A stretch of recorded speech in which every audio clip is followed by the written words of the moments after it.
unmuted. Okay.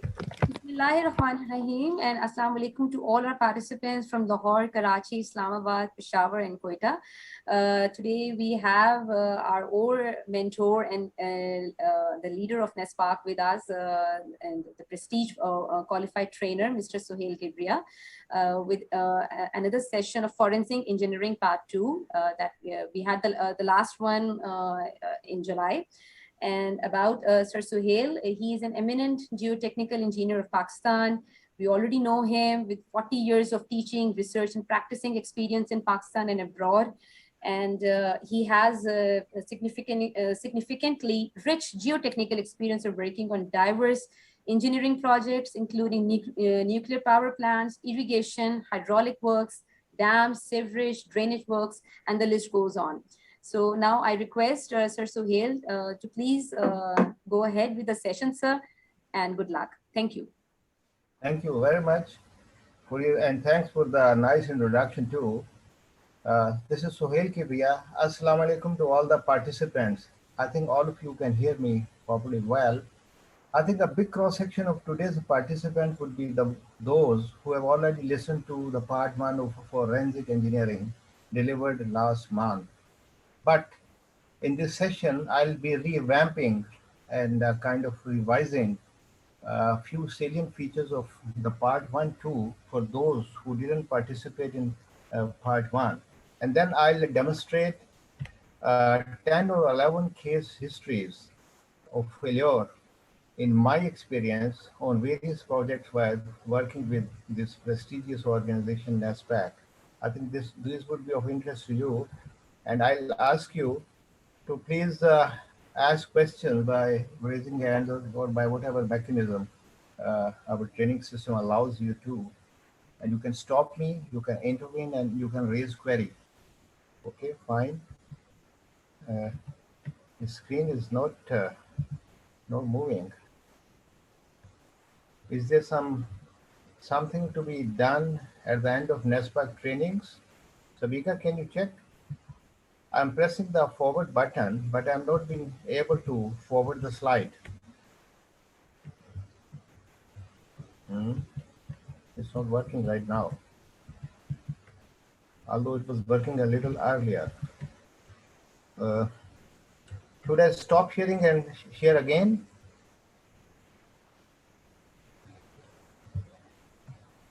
Issue, then you can reshare the slides. You can again share the slides. This is what I'm going to do. Yeah.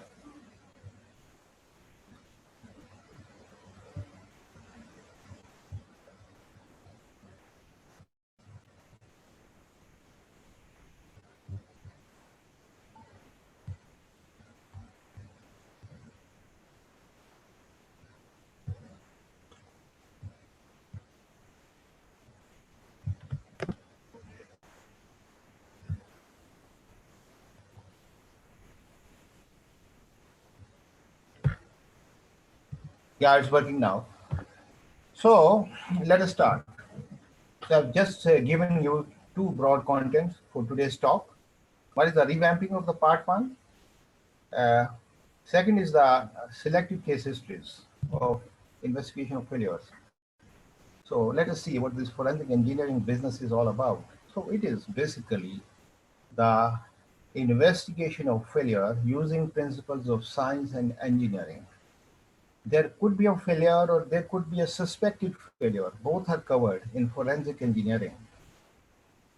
You might have seen in media, in TV also, in Urdu, sometimes they write in Urdu terminology, forensic. Urdu mein is tarah karke likh dete hain, but the actual term is forensic. So essentially this means investigation into failures, and this may or this may not involve law or the courts. So basic theme is to find out that what has happened. So as you can see, buildings tilted. So investigation or study into such damages and failures. And once such investigations are carried out, the forensic engineer will have to pass through the phases of studies and investigations, and even so much so using sophisticated advanced technologies, modeling, software, or what else. So this is a kind of, you can say, reverse engineering, sometimes it is called. Uh, Not only that, some analysis and studies are required, but a lot many evidences will have to be collected from the site of occurrence or from the site of the project, which has been damaged or which has been affected or which is suspected to have some problems. So this kind of study is sometimes also referred to as the forensic audit. Forensic engineering is sometimes also referred to as the forensic audit. So very broadly speaking, it is related to the study of the damaged or expected to be damaged or deteriorated works. It is, of course, different from design, in which we design for a particular strength. We design a work, a project, to have a certain order of strength. But in forensic engineering, we have to find out that what is the available strength right now after the occurrence of some incidents or after passage of some time. What is the life, approximate life which is left, and what is the actual condition. So this is possible only by making observations, by taking evidences, by carrying out field and laboratory testing, and then uh, running some computer models if necessary, and then deducing and preparing a report. Quite often, in legal terminology, forensic engineer is also hired by certain agencies as an expert witness so that he prepares a document in legal language and which has to be presented in some legal forum in a court of law. If we look at the definition of forensic engineering in Wikipedia, it is written there, the investigation of failures which could range from serviceability to catastrophic. I mean, the serviceability may be affected or disturbed or despaired, or it may be total damage. It could be anything, which may lead to some legal processing. Could be in civil courts or in criminal courts. Civil law may be applicable, so even criminal law may be applicable. So this means that this is a serious business when legality, when court of law is concerned. So having talked about the forensic engineering, what is a forensic engineer and what is he supposed to do? So of course, uh, like in forensic engineering, it's a study of failure. So the engineers who carry out such studies on the basis of damages or distresses or accident, they are called the forensic engineers. So in another form, you can say they are a kind of detectives, detectives in engineering who try to detect that what are the causes by their procedures, by engineering and scientific methods, so that they can build a sequence of events which can conclude that this is the reason, this is the underlying reason.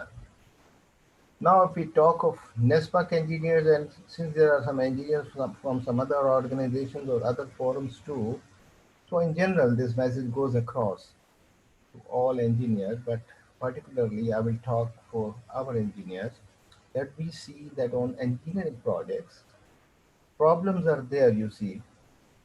Everywhere problems are there. And now there is a greater tendency to call engineers to the legal forums, which include public accounts committee, courts, superior or inferior courts, the Anti-Corruption Establishment, ACE, National Accountability Bureau, NAB, Federal Investigation Agency, and other legal forums. So this means that something else is needed to be known to them, and some kind of, you can say, some training is also needed. So I deliberated a lot, you see, in legal terminology in the part one. Here I'll be restricting only to very preliminary discussion on that. Oh, I feel that engineers, whether they're from NESPAC or from outside agencies, they need to know the legal terminologies to some extent. It is not meant that they should become a lawyer, but they should learn those words, those terminologies, and those principles which are close to the application of uh, law in their business.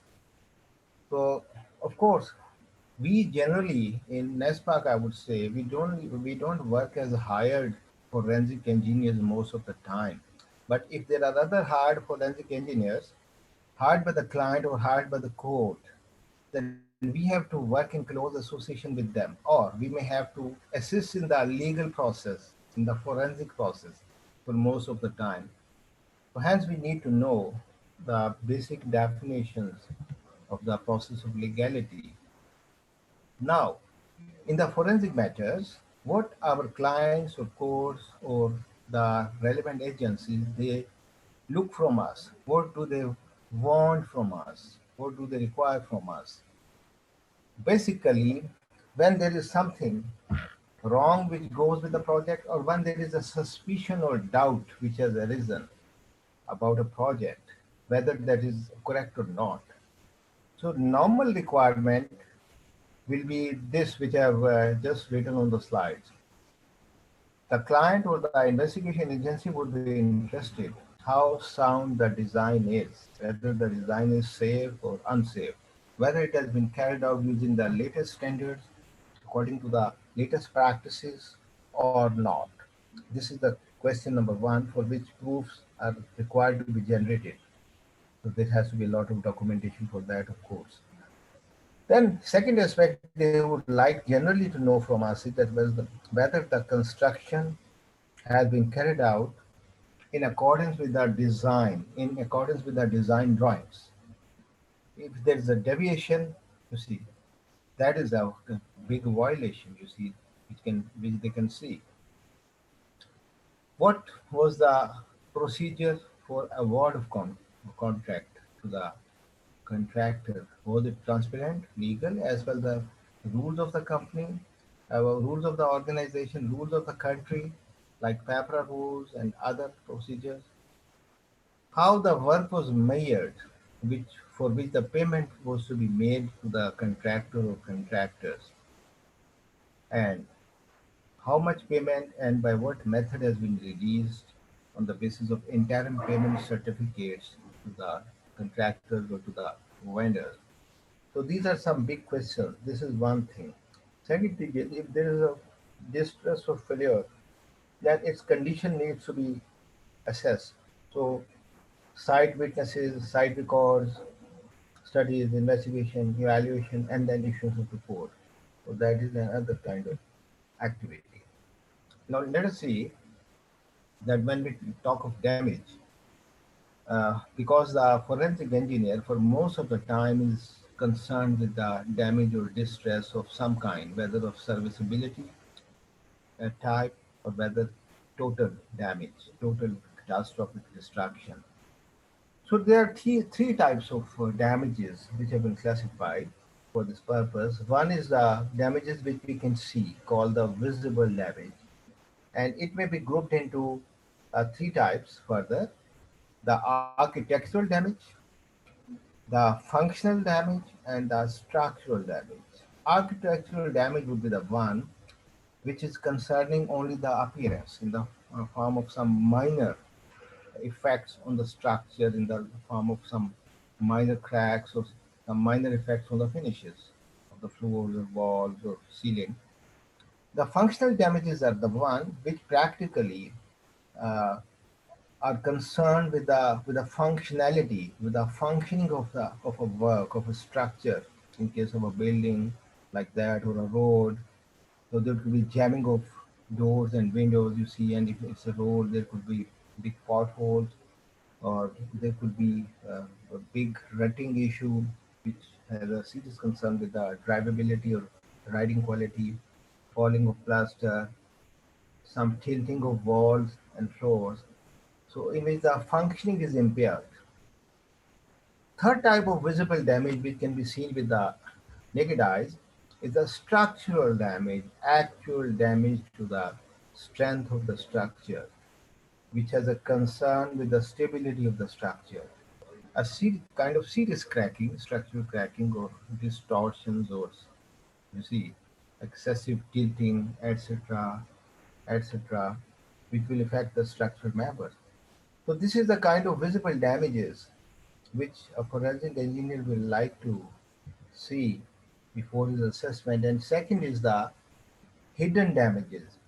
The structure of the work apparently may not show any visible sign of distress.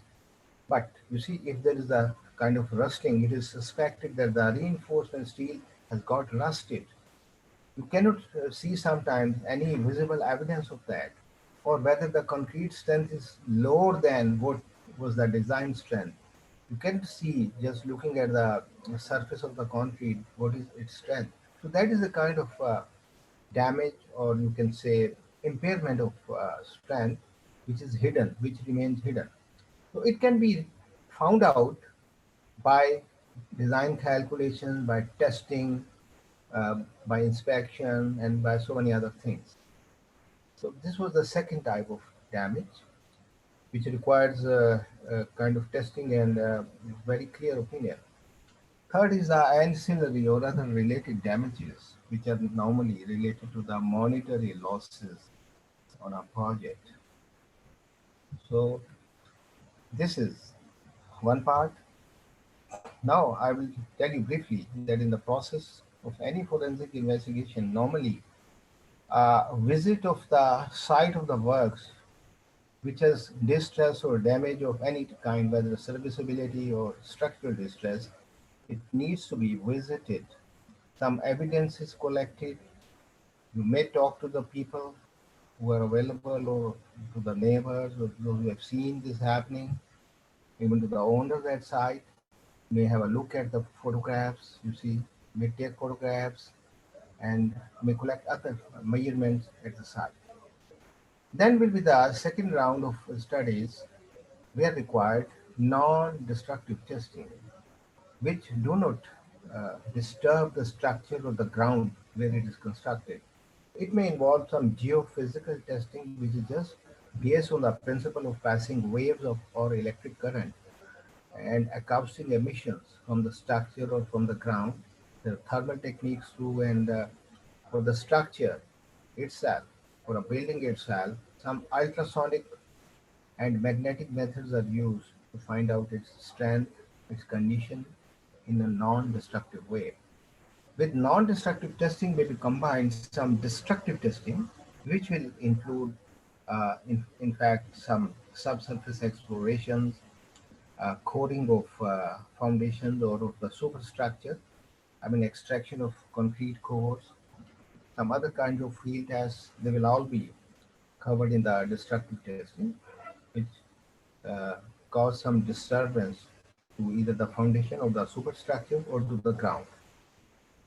It will be then followed by some, of course, laboratory testing of the samples which has been collected. Ultimately, this will lead to the preparation of a comprehensive forensic engineering report of the structure. The broad contents of the report would be that we have to write down there the purpose of the forensic investigation. What is the scope decided with the client? For any forensic study, there could be a different scope. It's not the generic, always the same generic scope for all the forensic studies, because the fees or payment or remunerations for the kind of work to be done will depend that what scope has been decided. Whether it is just investigation or a kind of preliminary or very detailed investigation, or whether the case has to be presented in the court of law also or not, or whether legal languages have to be used or some other person is hired for that purpose. So that will all be concerning about the scope of work. Then what are the findings from the search of the related documents prepared by others? Then summary of the work done, investigations done, all the testing, summary of the engineering analysis and use of software and longhand calculations, and the conclusions which lead to the cause of determination of cause of distress or damage or failure or impairment of the strength. The scope of work sometimes may include the repair recommendations or the mitigative measures. It all depends on scope. But then, of course, as we do in our normal design reports too, we have appendices also in which we attach other detailed relevant information about the contents of the report. So this was very briefly that this is what is required in a report on forensic matters.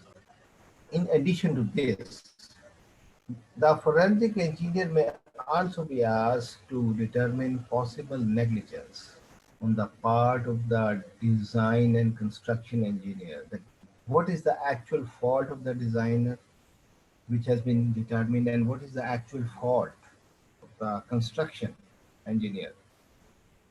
And sometimes the scope also requires from the client that you fix on technical grounds the responsibility. So it all depends. It's a very serious business to fix the responsibility and to find the actual faults, attribute the actual faults in the design or in construction or in any activity or in both. Because ultimately the penalties will be related to this, whether it is through arbitration or through some legal process.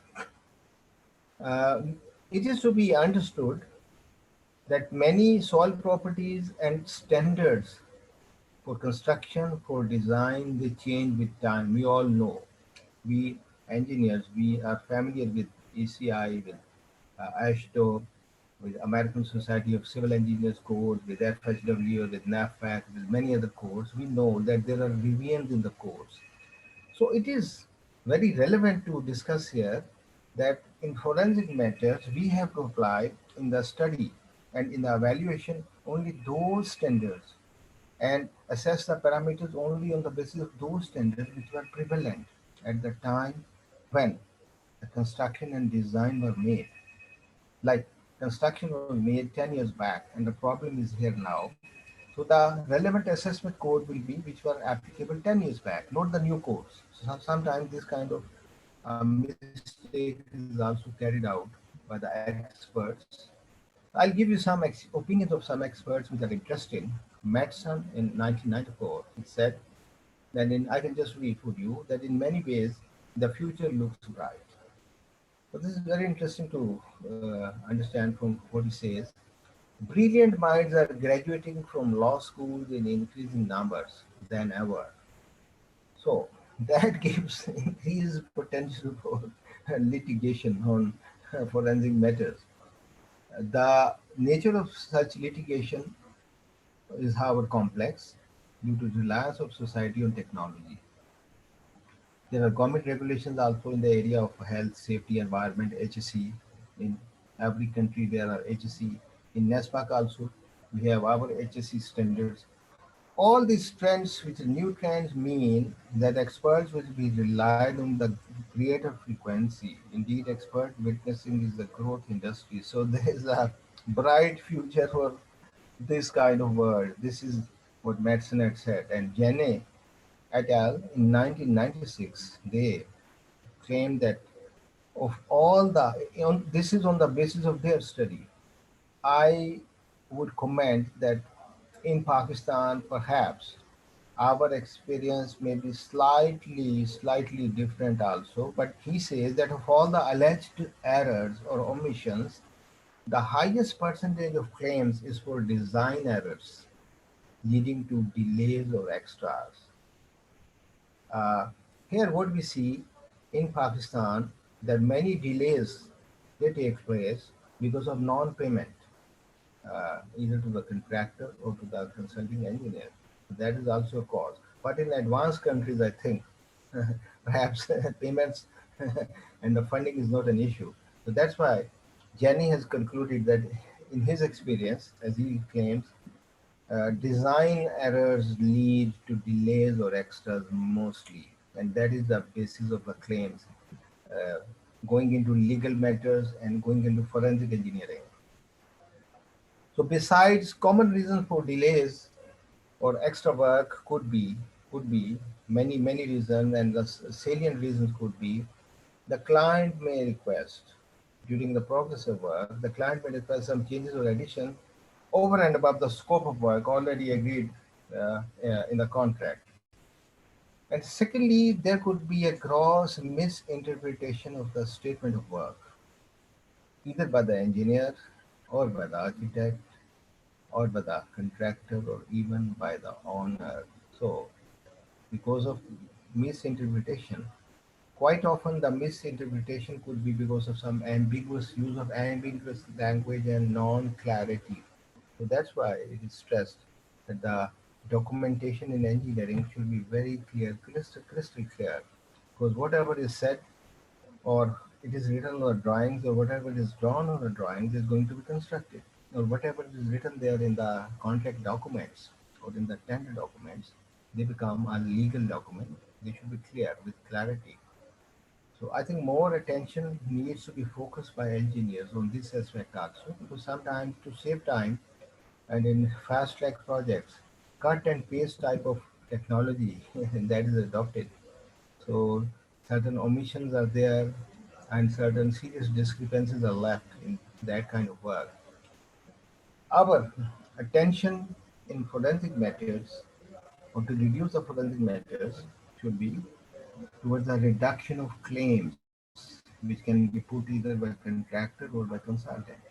So, conclusion of Jenny on this is improved contracts between owners and contractors are required. Similarly, improved contracts between the owners and the designers or consultants and between the various groups, main designer and the associate designers, the subcontracts.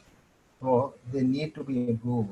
Non-ambiguous language covering the scope and the requirements in a clear way, which are understood by all the parties. So there is a need to quickly resolve the disputes, which are emergency disputes.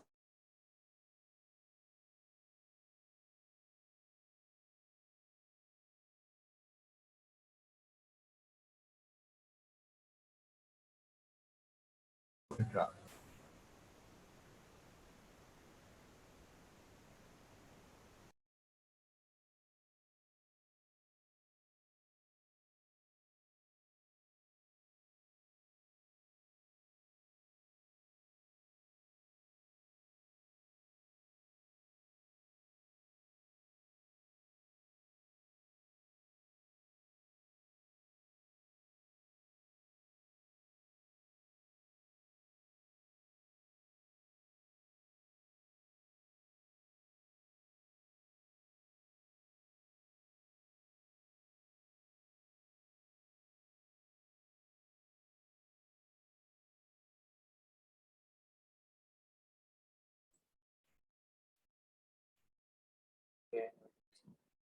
Sir, would you please unmute yourself?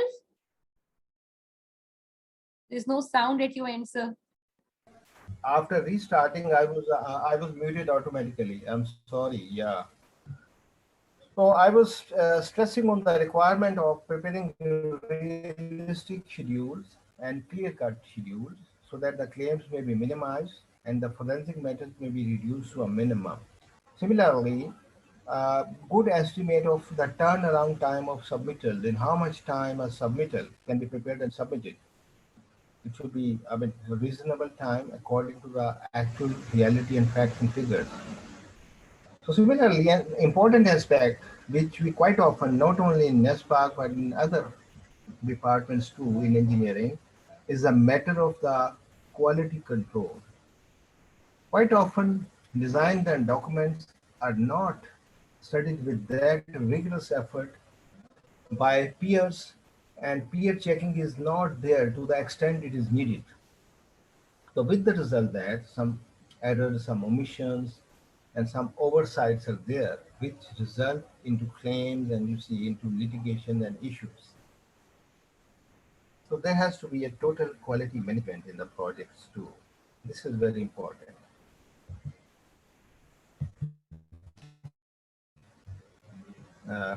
Hello, can you listen? Hello, am I audible to you? Can you people hear me?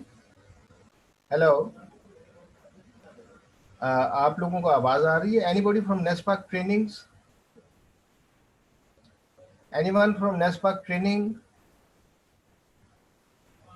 Hello? Hello? Ji, sir. Ji, मेरा ख्याल you are off. I would like here to ask the participants, since they have not raised any query or question. If they have some question, Sir, then we have I'm already here to. Sir, Hello. we have already requested the participants, and they're already aware of the session mode as well. That they may drop their queries or either on the chat box, or the raise hand option is also available on Zoom. Have some questions been dropped? Can you see if there are some? You can read out and I can answer. Not right now. We are not here with any question. Okay. But again, I Okay. ask my participants that if they feel Okay. any query to be resolved, please go ahead on the chat box. Okay. Thank you, sir. Thank you. So I continue. Let us go to discuss various selected geotechnical case studies in the forensic matter. I think they will be of interest to all of you. I'll be discussing them because I've selected 11 here, 11 case studies. So I'll be giving you a brief account of all of these. First of all, I'll tell you about the customs building at Islamabad International Airport. That what happened to it? How was it designed, and what were the reasons which led to its serious cracking all over? Then I'll come to the collapse of deep excavation support system at Alamgir Tower, which is located rather at Main Boulevard, Gulbarg, Lahore. Thirdly, I'll discuss a interesting case history of Pakistan Air Force Air Base at Bholari near Hyderabad. Then the case of Novotel Hotel when it was under construction opposite the new Lahore airport. Then a distance history of Maple Leaf Cement Factory at Miawali. Thirdly, the famous or notorious case of Jika Gali landslide area in Murray. I think quite many of you might have heard about Jika Gali's debacle.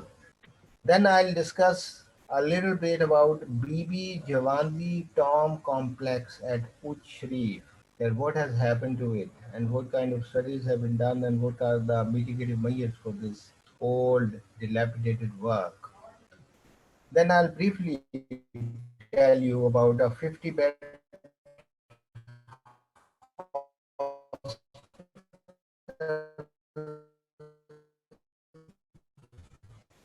in Lahore, in the Wall City area, near there was kind of sliding in the during the construction of the reinforced earthwork to make extended car parking terraces uh, at at Basra Gali Point, where the chairlift off takes from Basra Gali to Pindi Point. Then I'll discuss something about Allama Iqbal International Airport distress to the pavement slabs of apron and taxiway. That what has happened here, and finally about the famous Nandipur 425 combined cycle power plant at Nandipur. So let us go into brief discussion one by one. Custom building at Islamabad International Airport, the new airport. So very briefly, it is a ground plus 3 floor structure, 4 stories. And back in 2016, construction started and it took 2 years to complete. In May 2018, it was completed. So when I inspected it, I found multiple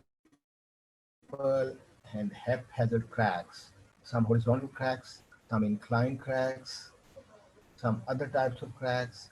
And this inspection was carried out back in July 2018, 3 years back. The cracking was visible in the masonry walls, wide cracks, thin cracks, hairline cracks, in the structural members. So of course, this requires a very detailed study, a very detailed forensic engineering to find out the actual root causes. Unfortunately, Perhaps the client has some other, ideas in their mind. They didn't give us the work of carrying out detailed study, but on the basis of the documents and the data which was available, a lot of data available, it was found out that the subsurface ground conditions were not explored or investigated properly during the design stage, and hence the foundation system was inadequate. The ground was weak and the foundation system was not in accordance with the strength of the ground, and the available data of appreciable thickness. Whenever you place a structure on loose fill, so you are going to expect a damage or a harm, but somehow engineers and contractors who do this work, this kind of work, they don't understand, they don't learn lesson from their follies. I've seen many works which have suffered because of the placement of foundations on loose or weak fill. If we have a good fill, properly engineered fill, in which proper select material we call it, granular, free, well graded, compacted in layers of controlled thickness to hard level of compaction, like at least 95% modified Proctor or something like 75% relative density, then there is no issue of distress or movement or settlement or cracking of the structure. And here you see some views of the cracking in the uh, walls, and then you see separation of, you see here, wall from the floor, also a tendency, you can see here movement of the stair panel here. Is the inclined cracking, and you see what they have done in place of putting telltales, which will be using thin thin slides, which are used for making thin sections for microscopic examination. Those thin glass slides, in place of using those, they have put a whole thick glass, you see piece, you see long strip on all the cracks. What kind of movement it is going to measure for each individual crack? People do, you see, funny things. In place of thin strip telltales, thick glass strip has been used. So this has been, you see, glued with very strong bonding materials. So this will not give way. This will not be separated. So no movement record could be there. So you can see here, you see the cracks over these windows, you see, and around the windows, they are in different directions.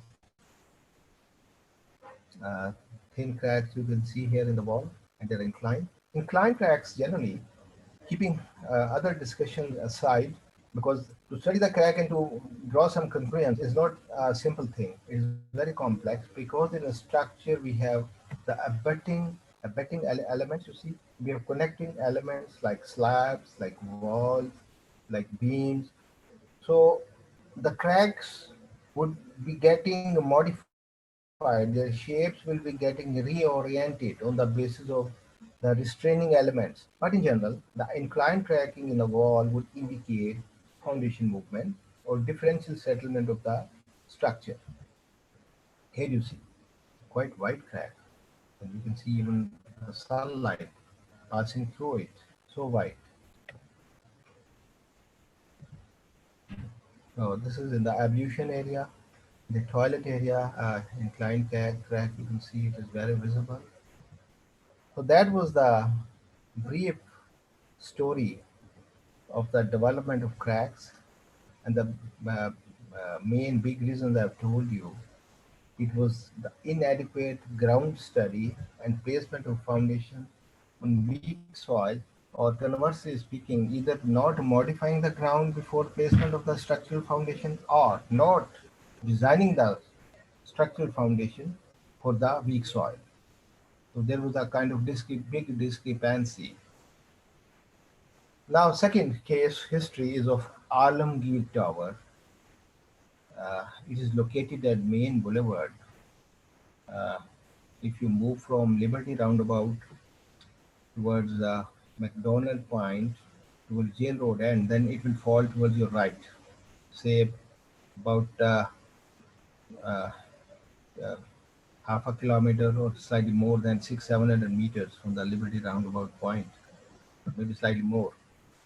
So briefly speaking, I think something like 15 year or 14 years back or so, a multi-story building was to be constructed with 83 feet deep vertical excavation to accommodate, I think, several basements, like you can say 7 to 8 basements were to be accommodated. So deep.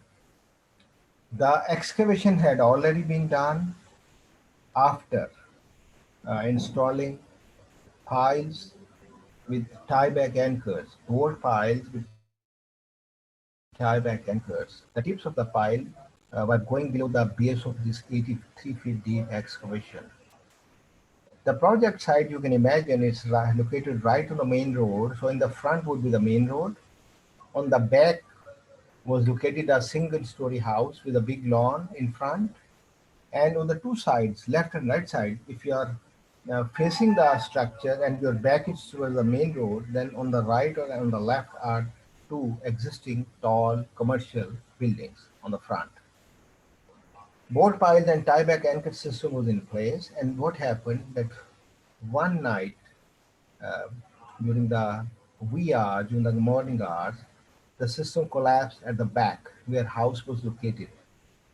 Anchored pile system collapsed on the backside. So some data, some in fact drawings and some you see details of the construction and some bit of calculations. Everything was given, you see, and some inquiries were made. So it was found out in the beginning that the lateral thrust, which was to be the main factor for designing the tieback anchors and the piles, that was underestimated. That was wrongly estimated and was less than the actual force that would act. Number one, as compared to the left and right side of the excavation where buildings are located, anchors of shorter lengths was used at the backside where the lawn of the existing structure was there. So there was a kind of event of rainfall and water was collected in the lawn and some seepage took place from that side, which reduced the strength of the soil and the bond strength of the anchors which were buried in the ground. So those anchors gave way, and ultimately that resulted in the collapse of the whole excavation support system, 83 feet deep on the backside of the plot. So here you see, you can clearly see the backside, the whole lawn has come down, and the front part of the house is also somewhat damaged. You can see it's a big failure, and you also have a feel of the connecting structures on the right side here, and in the debris of the material which has fallen, you can see some piles, cylindrical members also gone down.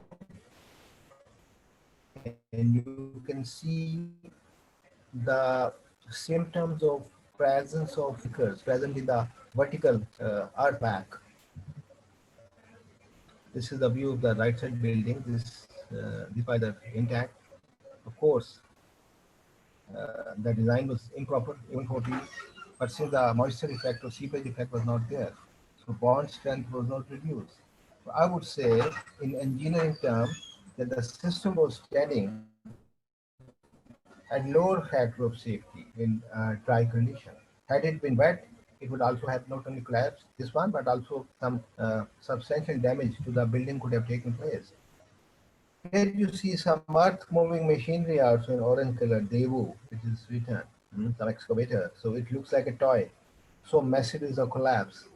And these uh, uh, piles, they look like straws, you see, slender members. How seriously the damage took place, but fortunately there was no loss of life, no casualty. There was nobody present in the excavation in the early hours during that night. Here you can see another view. It was quite a serious damage, and this set a lesson to the community of engineers and architects to be careful, to be cautious in this kind of design. High strength tensions of tieback anchors have been pulled out by bond failure. Third case. Any question? Any comment? Nothing? So let's go to discuss the third case. Pakistan Air Force Base at Bholari in near Hyderabad. Perhaps you are aware of this. You might have heard of this Bholari's Air Base. This is the Pakistan Air Force largest base. This is considered Asia's largest air base. So this is a substantial size, you see. It covers an area of like 7,000 acres, which is about twice the area of the new Islamabad International Airport. From this, you can gauge or estimate the size of this airbase. So if one is there, one can see our AS aircraft like F-16 and JF-16 Thunder in high frequency landing and taking off. You see, it's such a big base and such an important area. So I was there to find out upon a requirement. I carried out a visit. Cracks were seen everywhere. Many structures or different types were there. They were all cracked. Even the under construction structures were cracked. Even the structures in which only the foundation work has been done, even they were cracked. So it was very serious and a very different kind of situation where the cracking would take place even without loading, you see. And almost all the pavements had different kinds of cracks. What to talk of runway or taxiway or apron. As per our preliminary studies, we wanted to carry out the detailed studies, but finally uh, we didn't happen to get this work anyway. On the basis of the data and the documents and the site observations and the discussions with the experts, it came out that the geology of the area was completely ignored during the design stage of such an important and such a big area airbase. It appeared that the soils there were of slightly swelling nature, which would swell and give kind of uplifting pressure in due course of time slowly. That was one big miss which was apparent. Secondly, the design parameters, a brief check indicated that the foundation systems and for pavement design were not appropriate. They were not evaluated by proper studies. Thirdly, the area had a relief from one side to the other, I mean a mild slope. Active water channels. There were indications of presence of active water channels before construction. But you see, they were ignored and perhaps they were blocked and they were not properly rerouted. So, of course, the water would then come and flow and would have its own pattern, you see, and will get absorbed into the ground, you see, and will have its own consequences. So, without rerouting of the water, rainfall water uh, on the area and around the area, the precipitation would not be gathered into properly designed, drains, and the catchment areas were not studied, I think, properly. So that was another miss that the drainage of the area was improperly designed, which resulted into perhaps uh, absorption of a lot of water into the ground and the presence of swelling soils there, they cause gradual uplift. You see, that could be the most probable cause in this particular case. But here you can see the kind of cracks you see everywhere. This is a view of the apron. You see kind of transverse cracks here on the runway. You can see the cracks. Oh, you can see extension of a crack in the ground and a kind of hole. You see, indicating some kind of migration of material also. So you can see this kind of you see pattern of pavement crack which is extending well into the adjacent ground too. So that is something you see in which every work suffered, the underground structure, under construction structure suffered, the constructed structure suffered, and the client was at a loss to understand that what should they do with these works and what planning they should do for the new works to be designed and to be constructed. So that was a serious business and that would require a very detailed study. Even there could be a suspicion of tectonic movement, you see, in the big area, which could be, you see, gauged and monitored properly in geological terms, and maybe some instrumentation was needed to find out that what was happening. Some hydrologic study was also mandatory.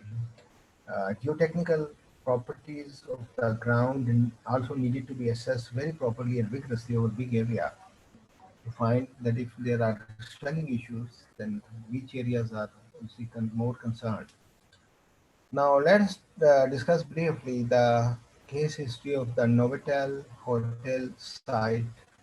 So this was under construction site in 2011, 10 years back. A 20-story hotel with 5 basements, a ground and 14 upper floor was planned in front of the Allama Iqbal International Airport, and total of 70 feet deep excavation had been carried out for the construction of basements, multi-basements, 5 basements, and an anchored pile system, board pile with tie-back anchors was already installed there. So one side of the excavation collapsed. It gave way one day in June. Inspection and some studies, they concluded that the construction details of 19 anchors of the first row. Of course, the anchors were installed in several rows. On the first row, 19 anchors of the collapsed face were changed due to their construction. That is, total anchor length and their boundary zones were reduced. Why? Because of their interference with the excavation support system of another structure located in the vicinity, which is the Pace Circle building you can see there. While you travel to the airport, you can see the Pace Circle building. So that edge, which was abutting with the Pace Circle building, on that side, the length of the anchors was reduced. I don't understand why, but it was there. So another factor was that a lot of load was also placed on the top of the ground on that side. Like 800 tons of steel was stacked for the construction activity on that side. So I think these two factors appear to be jointly responsible for the failure of that side of the excavation. Here you see that pile support systems you see, and you can see the levels of anchors by horizontal lines. You can see anchors will be you see indicated in the horizontal lines, and here you see the collapse. So incidentally, this collapse also had some relationship with the rainfall incident, in which the water had the chance to ingress into the soil, to seep into the soil, to reduce the bond strength of already underlength anchors, and to play havoc.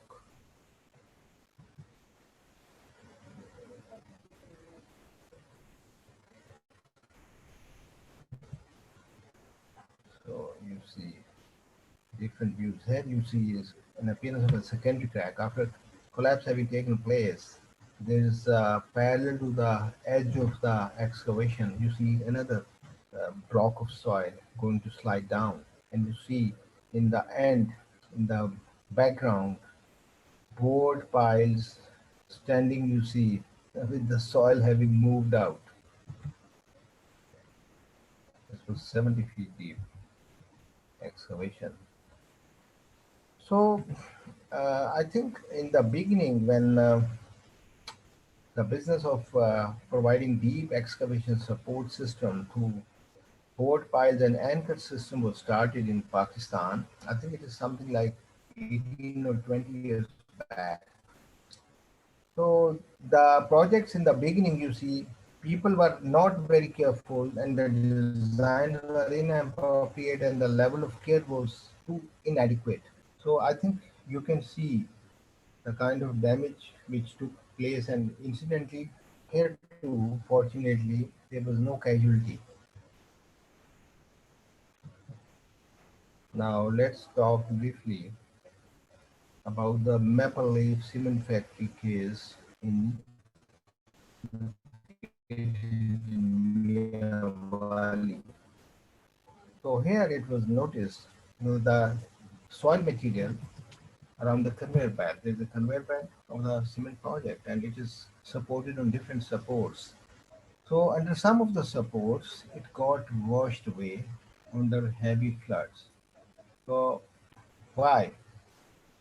Obviously, it looks like that the hydrology was not studied properly. Stormwater channel was located under the conveyor belt, and side slopes of the channel were not protected properly. Either they should have protected properly against covering, and the flood should have been estimated, or a deeper foundation should have been provided below the expected scour depth level. So this was not done. As a result, a flash flood removed the support material under and around the foundation, thereby posing great risk to the stability of the conveyor belt. You can see the whole area flooded, and here you just have a look. Here you see the support has been, you see, very inadequate. Soil material has been removed even from under and around because of the flood, because of the scouring. There was no measure taken to prevent or to control the scouring, or the foundation was not deep enough to see at this base. So this is without any presence of support under it. Here an temporary attempt is being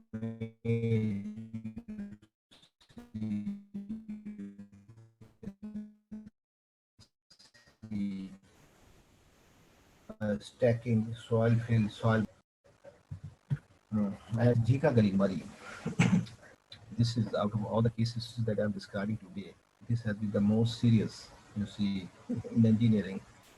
It is linked to the landslide, and landslide, remember, in civil engineering, they pose the biggest challenge to civil engineers uh, in their careers.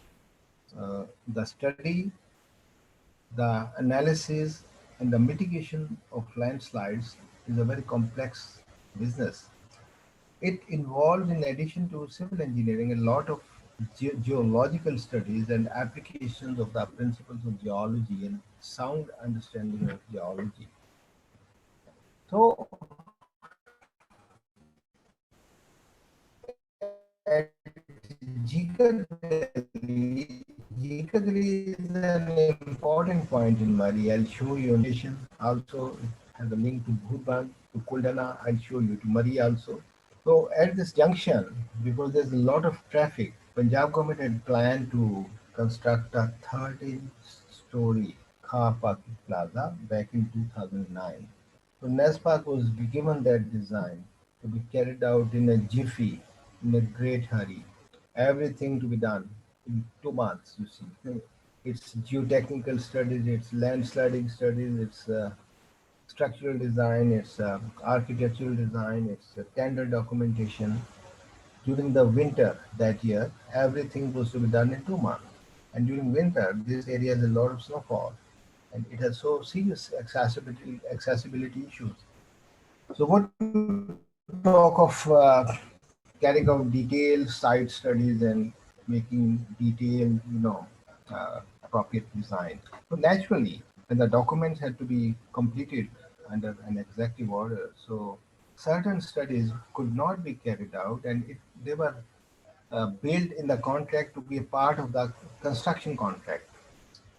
So anyway, whatever was possible was done, and according to the drawings, excavation works had to be carried out, and there were cautions written on the drawing that if there is heavy rainfall, there is a heavy rainfall area, whether there is heavy rainfall or not, the drainage system of the area should be properly designed before opening the excavation.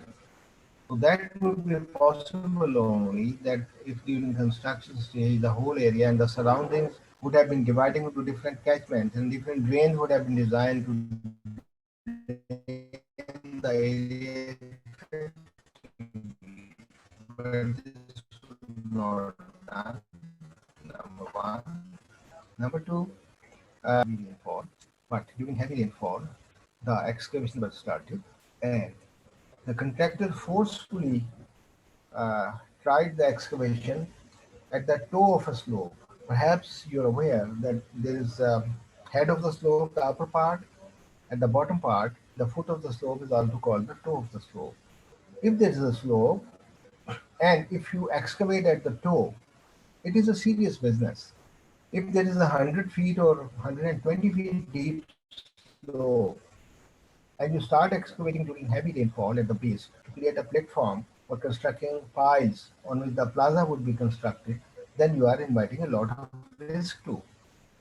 So this was done.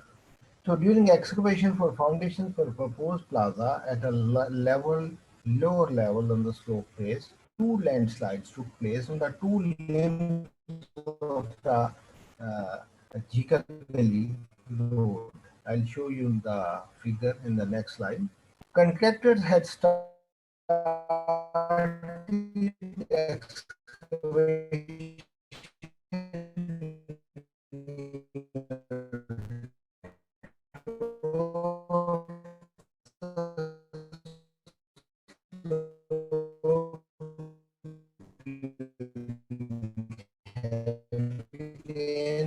without providing temporary drainage as well as temporary support system to the roads. Engineering requirements in the tender documents. So this was happening there.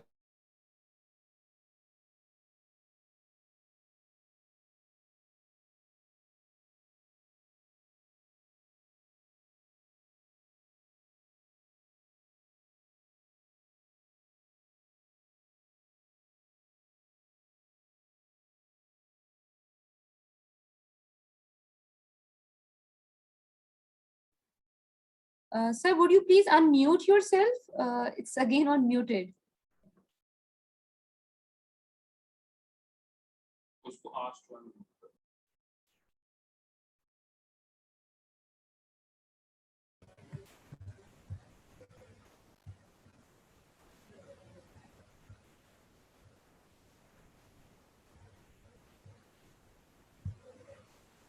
Ji Savika.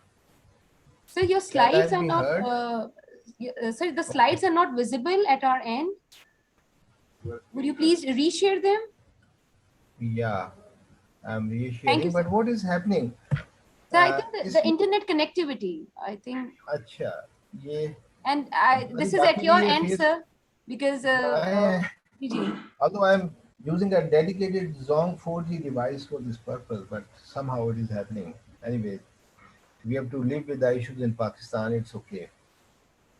So I was telling you about Jika Gali that some critical aspects of the tender, some critical aspects to be catered for before going for the excavation at the toe of the slope, they were forgotten and they were not complied by the contractor, like drainage issue, taking care of drainage and providing support to the roads. So this led to the horrible, horrible and horrific slides. So here you see, if I move pointer, can you people see the pointer? You see movement of my pointer or not? Sabika, can you see the movement of the pointer? Hello? Anyway, ये आप देखें, this is the L-shaped junction and this leads to Kuldana and this road leads to Burban. And this point is the Jikagali point, right?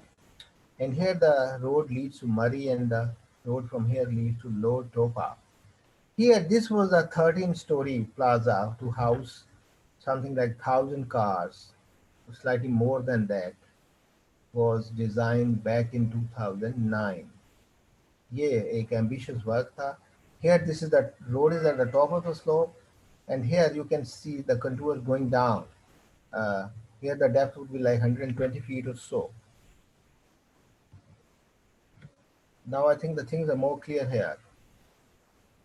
Can you hear? Can you see the movement of the arrow? When I'm moving the arrow, is it visible on the screen or not? Hello.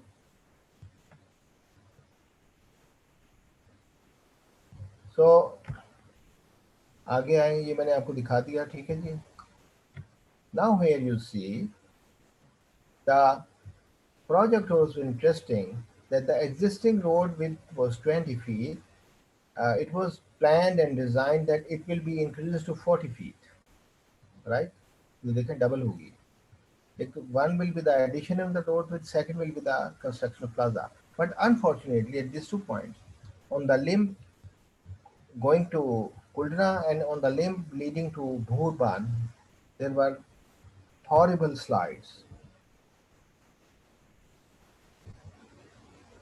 You can see side picture before landslide on the Kuldana side. I showed you this Kuldana side, right?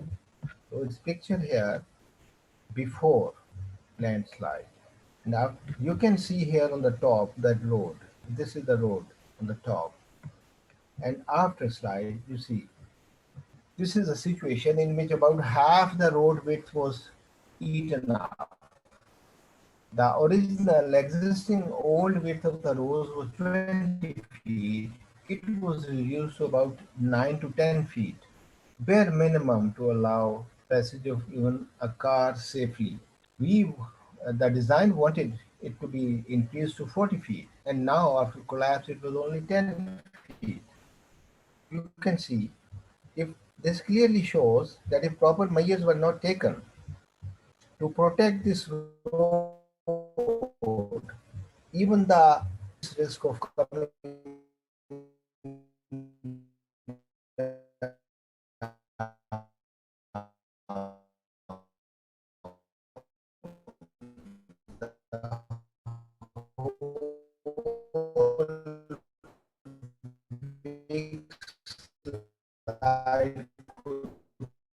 take place subsequently.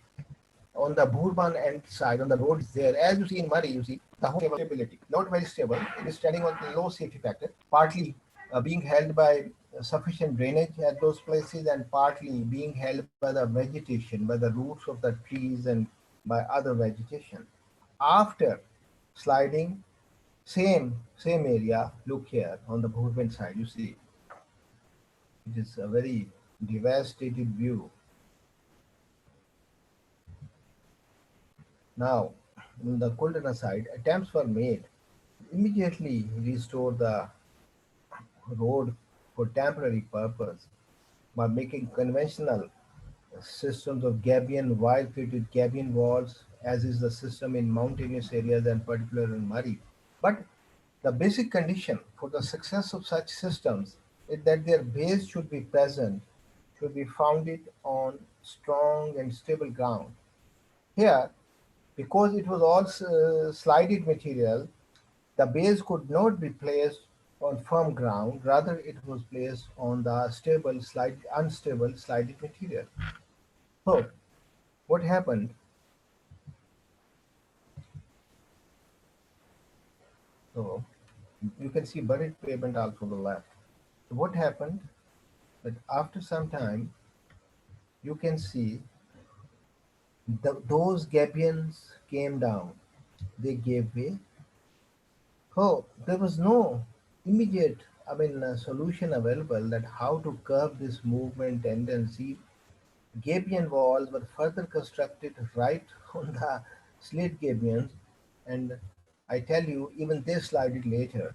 So an immediate strategy was chalked out that what to do, how to restore this traffic immediately on this very, very important route.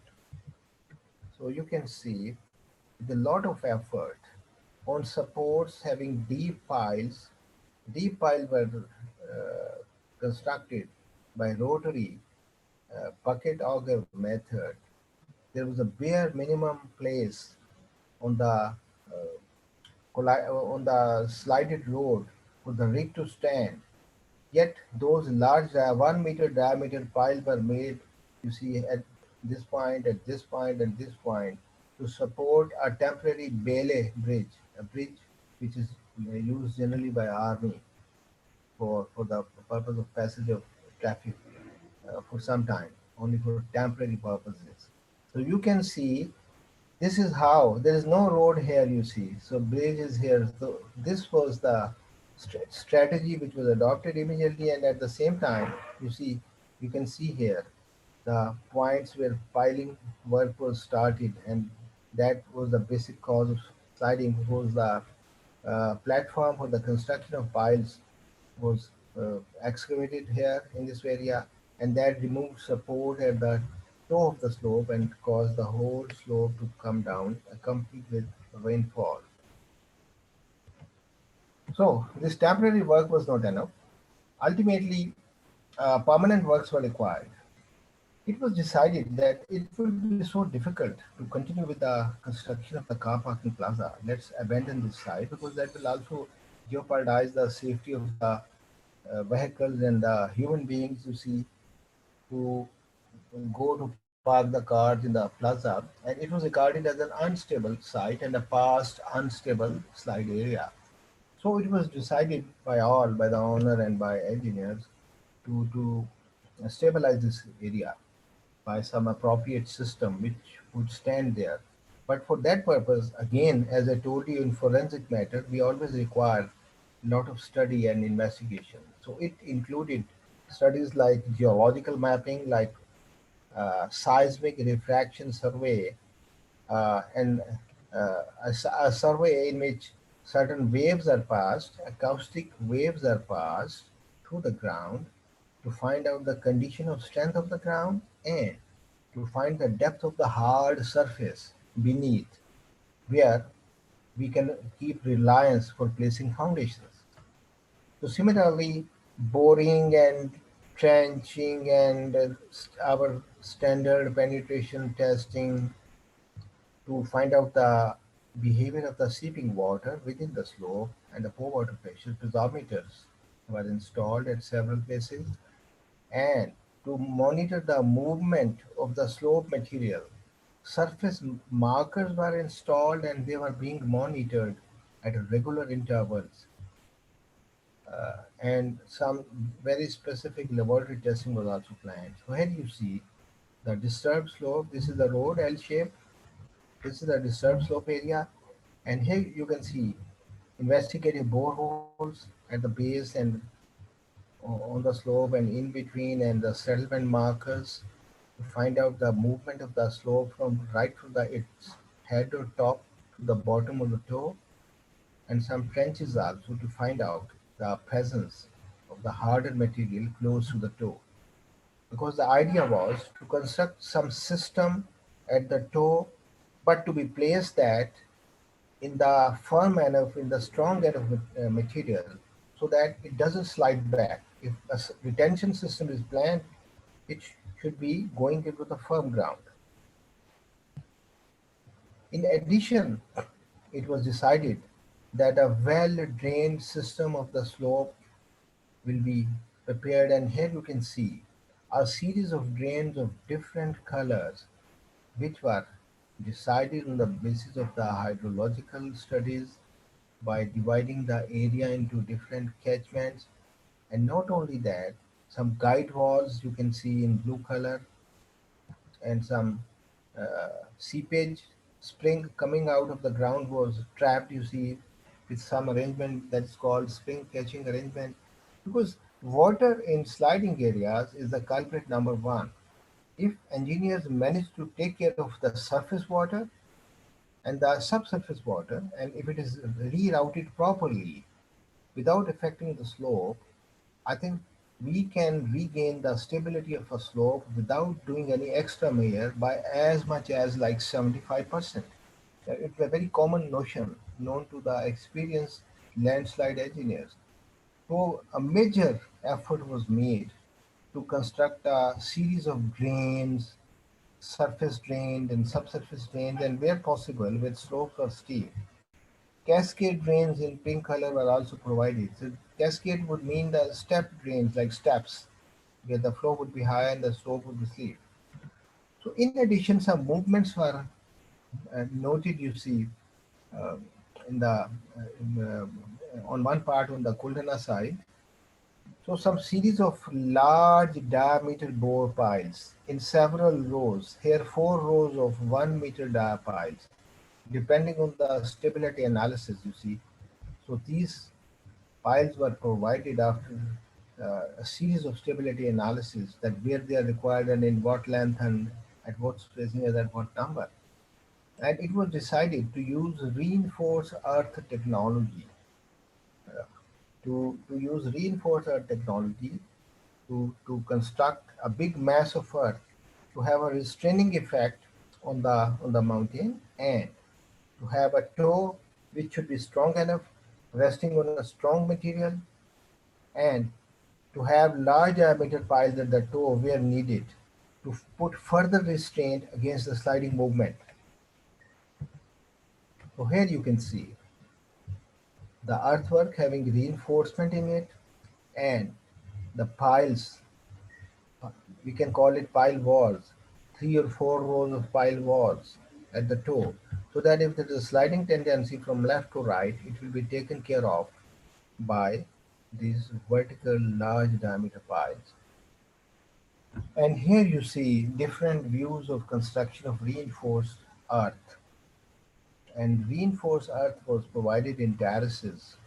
As you can see here, you see in terraces, you see according to the topography, you see this shape was selected and it contained using frictional materials, well drained and well graded soil you see available in the vicinity, as having 4-inch thick polypropylene belts having embedded fibers of polyester impregnated fibers of polyester. This is a very high strength material, even strength is higher than that of steel. So these were the 4-inch dia belts. You see the surface elements, surface and tying them at the back of the material. And this surface was such selected that it would grow grass with rainfall and presence of the sweet soil, seeding soil. Completed slope would look environmentally friendly. Different stages of construction you can see, and here you see the construction you see completed, and you can see the vegetation coming out. You see, and this is the Kuldana road to Kuldana restored completely and properly. And by grace of Allah, this was the first kind of its design. You see, very difficult design after passing through difficult forensic engineering stages. This stands well even today after a lapse of so many years. I think its construction was completed back in 2013. So it is, I think, 8 years after construction. So there is not a fraction of a millimeter of movement you see there. It is working perfectly well. A good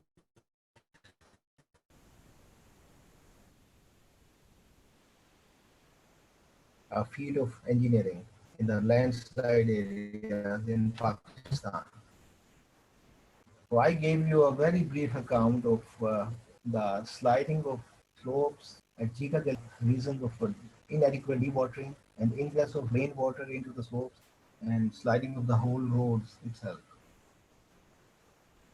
Next is the case history of the presence of an old archaeological works on the bank of near river Satluj.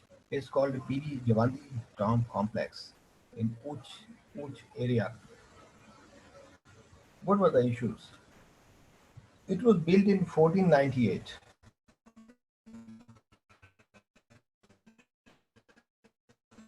by the ruler of Khorasan and river Satluj when it was in high speed in 1817, means slightly more than 3 centuries after its construction. Half of the, or more than that, was eaten up in the flood. But half stands even today. I will show you its pictures. So it was required by some agencies, the archaeologists and the conservationists, to carry out some studies in such a way that they could design the conservation works. And they proper studies were carried out, which included some destructive and some non-destructive testing using ultrasonic pulses, Schmidt hammer, some boring, some resistivity surveys, etc., etc., and some condition survey and some making a numerical model of the dome also of the dilapidated distressed dome to find the condition of stability and to recommend some measures. Here you see just a view of the central part of the structure from one side. The hind side of the structure has been washed away. You can gauge from here. This looks horrible. The middle structure, I showed you the middle structure from the front side, and it looks perfect and beautiful. Constructed in 1498 at the end of the 15th century. And here you see, there was the ravages of flood on that side, on the other side, on the hind side, on the city. If half part we consider intact, so that is amazing too. Hammer being used on the foundation and on the structures to find out the rebound number, the present strength of the old structure, and even the strength of the plaster and the jointing material between the bricks and the pointing material. And some samples were also taken for some laboratory testing, you see. And you see, a limited boring work also because it was not allowed, and it is not allowed to disturb the ground in the vicinity of the old archaeological structures excessively. So that was interesting that some studies were carried out which led to the design of the rehabilitation and conservation works for an old structure. That is an area of engineering in which Pakistan is lacking expertise a lot. A lot of work has been done in India, in Turkey, and in Italy, and in many other European countries on the conservation and rehabilitation engineering. So that's entirely a different kind of engineering work and study. Uh, let's come to the discussion on Said Mitha Bazar Hospital, located behind Badshahi Mosque in Lahore, in the walled city of Lahore. So it was a 50-bed hospital, was constructed and designed by LDA, by their own engineering teams from 1992 to 1997, like something like 25 years back, and located near Taksali Gate. What were the issues? When I visited and examined it, there were extensive cracks in the structure in its northwestern part in year 2000. That is 3 years after it had been constructed. So the study of the evidences, the material, interviews with people, the literature, that showed that about 40 feet thick deposits of fill material were present in a loose and high moisture condition at the site. It constitutes a weak ground for placing such a structure, somehow nothing was done to improve the ground, or nothing was done to adopt a type of the foundation system which would stay safe on that kind of weak ground. The designers opted for a mat foundation, but it was not a mat foundation of regular geometric shape like a rectangle, or or some kind of square or like that, because they had serious area limitations of the presence of the existing structures. So with the result that they arrived at in a very funny shape of the mat, which had a neck. Basically, this neck broke away due to the settlement in the ground. That neck gave way, you see, due to less, you see. This was also another observation. But here you can see, if you see, these are the borehole logs. Some forensic investigations were done to find out that what has happened. So it was concluded. You can see 4 blows up to about uh, 11, 12 meters depth, which is about 40 feet. All the boreholes have, you see, very weak signs. And if you see the variation of the boreholes here in different bores, you can see the plot. And here you see the variation with depth of the moisture content, fairly high, from you can say 12, 13%, 15% to like 30% or so, or even more than 30%. So very moist ground because of the seepages and other effects, and very low strength. And here you look on the shape of the mat that I was telling you, that the mat which was supporting this hospital, multi-story hospital building, was not of a regular geometric shape. You can see as a civil engineer that this is the neck, indicated by a red circle by me. So naturally, what do you expect? If we have a 40 feet thick, very weak ground, and which is, of course, expected to undergo differential settlement, right? So, what is the weakest point on the mat? Of course, this neck. So basically, this is exactly what had happened. The designers could not see, and there was, I think, no quality check on their design, no peer review of the design, which could find out that this is the wrong way of designing a structure with a mat having a neck like this, sitting on a very big ground, susceptible to undergo differential settlement. So this gave way, and ultimately, I don't have very clear pictures, but you can have a feeling.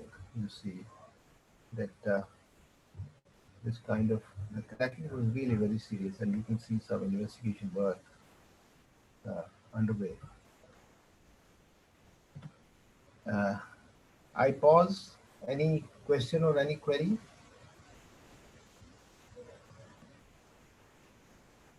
Are the participants listening to me? You find interest? I would like some comment from some of you. So there At are least few, one, at least Joseph, one participant should say a word. Everybody is silent. So that is, you see, a big drawback of Zoom webinars compared to the physical webinars, in which one have one-to-one eye contact and one-to-one talk. well, sir, I've there are not few received a queries. single question today. There are few queries on the chat box. If you ask me, should I share the questions with you, sir? Yes. Yeah, please share a few questions. Yeah, Uh, a few of them. so there's one Before I go from further Abdul ahead. Aziz, Pardon? Yeah. that does forensic engineering, does it cover financial aspect and determination in its value? Because it also covers in the definition. So what went wrong? Well, you see, the basic purpose is to find out what went wrong and to fix the liability, to fix the penalty. Of course, when you fix a penalty, you see, according to the rules of the business, there are clauses of Pakistan Engineering Council, or there could be the clauses covered in the contract document that this would be the penalty for this kind of work. So, in the light of that, and Even then, if there is some conflict, then the things have to be decided in the court of law or by arbitration. So there is a financial aspect, yeah. Financial aspect, the amount of the, you can say, uh, damage you see. If the contractor is responsible, of course he has to undo. He has to do again whatever has been undone by him. If the consultant or consulting engineer is involved, then he has to, according to the rules and regulation, within certain period, he has to pay two times the uh, design fees for the work he designed wrongly, of the affected part only, for which the design was confirmed to be wrong uh, by the arbitration authority or by the court of law. The next.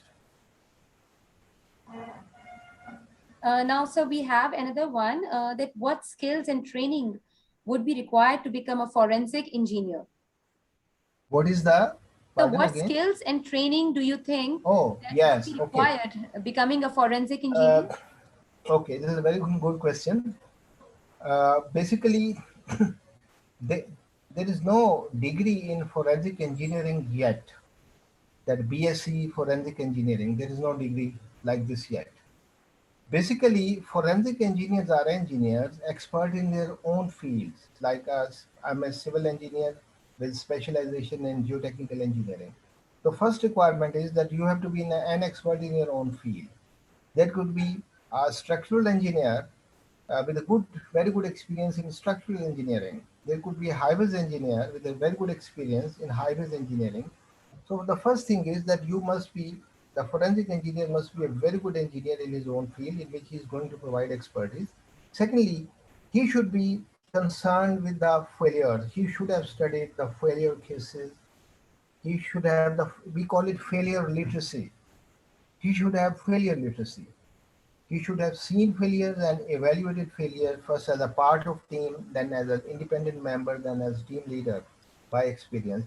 And very good if he has some courses on law, if he has some formal education in the field of law.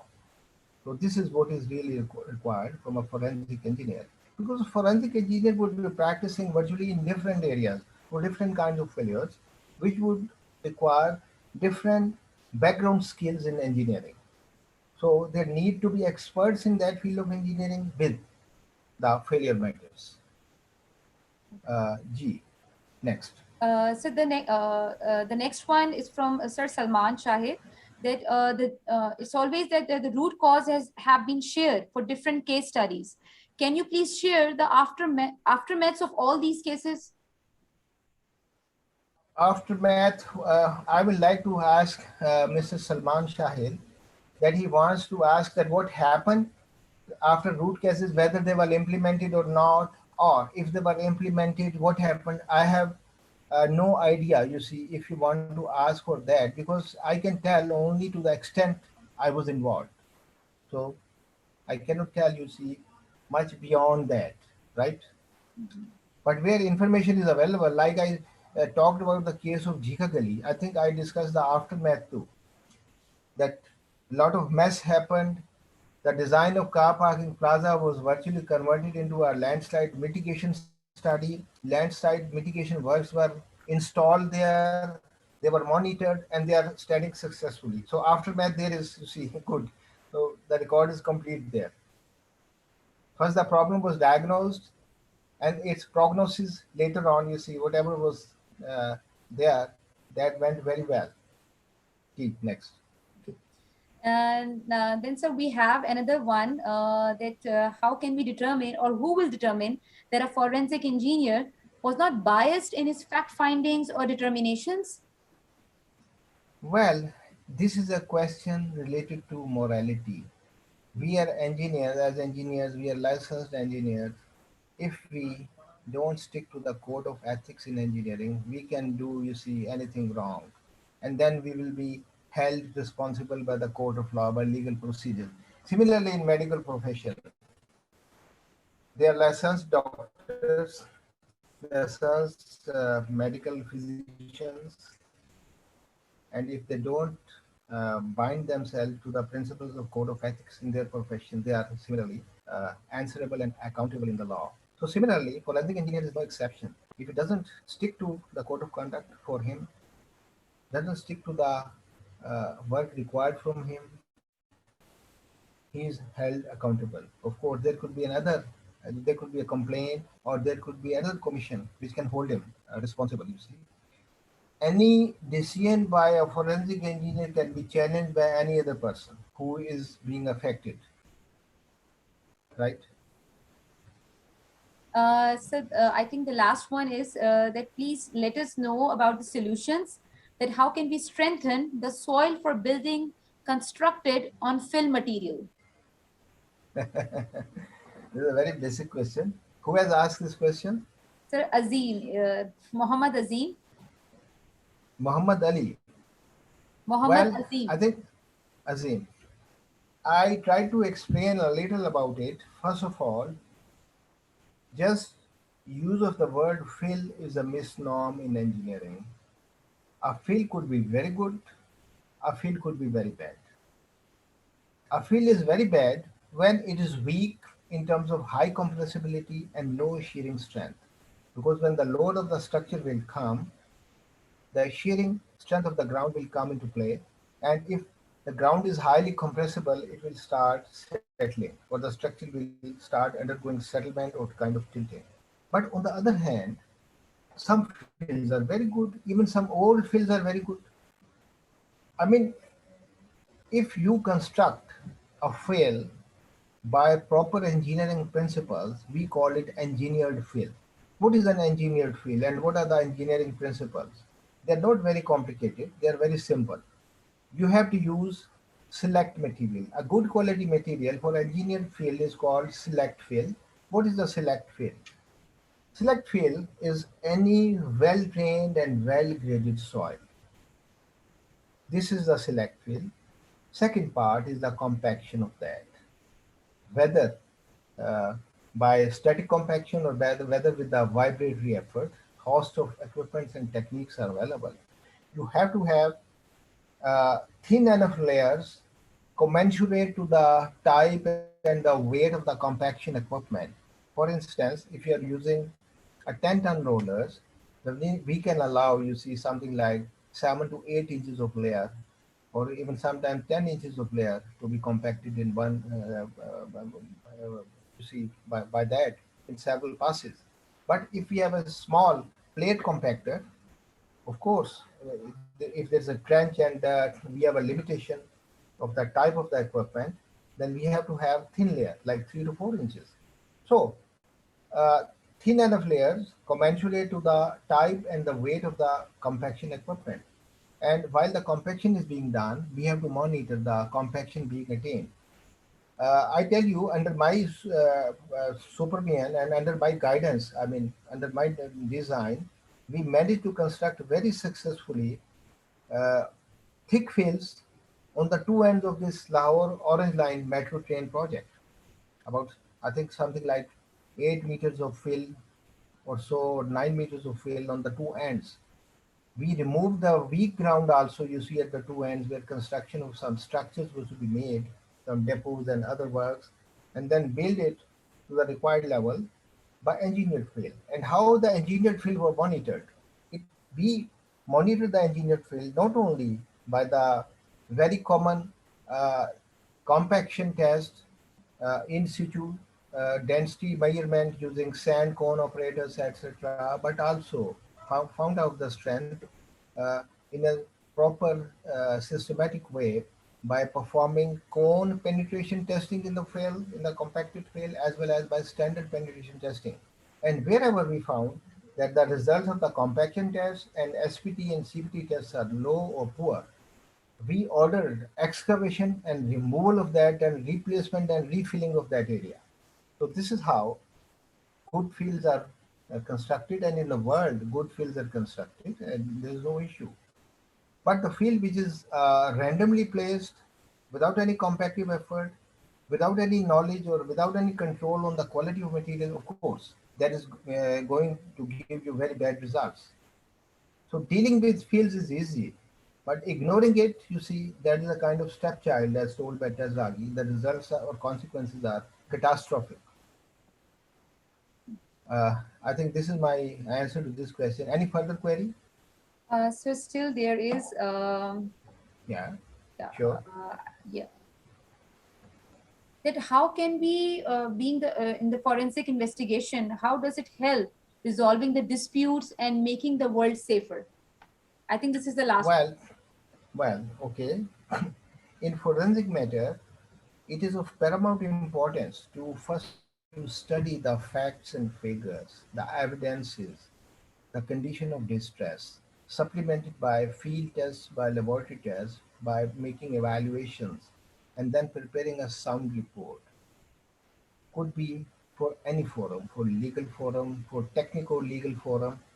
So that is how we prepare a good document, a good report, study report, doing reverse engineering, which allows us to find out that not only what has happened, what is the existing state of strength of the structure, and if the scope of work is such that it requires the fixing of the responsibility to that who has done this and who has been at fault, then that can also be done. You see, that is also sometimes a part of the forensic engineering. That all depends on the terms of reference. That what does the client require? Then fixing the penalty, uh, and awarding the kind of punishment, you can say, that will depend on the arbitration panel, who will try to decide in the light of the prevailing law of the country, like Pakistan Engineering Council's law, like the law which is stated in the contract document of a particular project. If the arbitration fails, that would be unfortunate. Then the case will have to be decided by the court of law. And the court of laws sometimes also engage engineers who are expert in forensic matters to further support them and to further help them. Ji. Sabika, over? Or So some question still? I was assuming that the questions, but still, sir, we have the other one again from I'm Salman. happy because you see, this forum should be interactive. Just explaining on my side and thus lecturing and people not participating doesn't fulfill the purpose. If you said the same thing, I had already mentioned at the start of the session to the participants that if they feel to have the queries, the raise hand option is available on their Zoom application. They might raise their hand option, click on the raise Okay. hand option, or you can just drop the queries on the chat box. I think we are left with the last one, sir, again from Salman Shahid, sir, that in case of Jhika Gali, whether it can be termed as a black hole of cost and time, although successful As a treatment, black, as a black hole of cost as and a time. black hole. Mhm. And although, Pardon, as a black hole, I couldn't hear you. sir, they are asking that for the case of Jhika Gali, can it be determined as a black hole of cost and time? Well, Mr. Salman Shahid, uh, it will be one's personal notion to whether call it a black hole or a white hole. For me, it's a big lesson in engineering, and engineers learn from the failures. Unless there are failures, we don't learn. That's why I'm concentrating on teaching today, on delivering today on the failures. Whatever betterment in the theories, in the principles, and in the ways of working in engineering have been evolved, they are through, you see, failures. So I would not like to call it black hole. You see, there are so many intricate points which led to this failure. There has been so much interference of the top political leadership of the country. There has been a lot of interference of the top bureaucracy of the country. You see, which led to the debacle of Jika Gali. Of course, I would say a weakness of my organization too, in the sense that when it was being said that you design this whole thing, including tender documents and all types of studies in 2 months, it should have been refused very, very, very clearly at that stage. That was not done. But this is a big lesson, and every lesson is a good learning. I would say for me, it's a learning. And second learning is that we were successful to use the reinforced earth technology for the very first time in Pakistan at such a big scale to really control a big sliding of a very big mountain. So that is, I think, a miracle, a kind of miracle in Pakistan in geotechnical engineering. So I take the optimistic side, not the pessimistic side, calling it a black hole. Let black hole be the term used for astronomy in the astrological means. Gee, Sir, Savita. I think now we are done. Finally, we are done with the question answers. Definitely, I was happy that 10 more minutes will pass so easily, you see, because I enjoy answering to the questions of people. So there is and no sir, question, unfortunately. as always, Yeah. sir, definitely it must have been a very fruitful and the knowledgeable one, the webinar by you for our engineers. And definitely they would be adding and they would be using this valuable knowledge shared by you in their present projects and assignments and the task has been given to them. Sir, thank you so much for the time. And definitely we would be requesting you for the other webinar series in upcoming months by you, inshallah.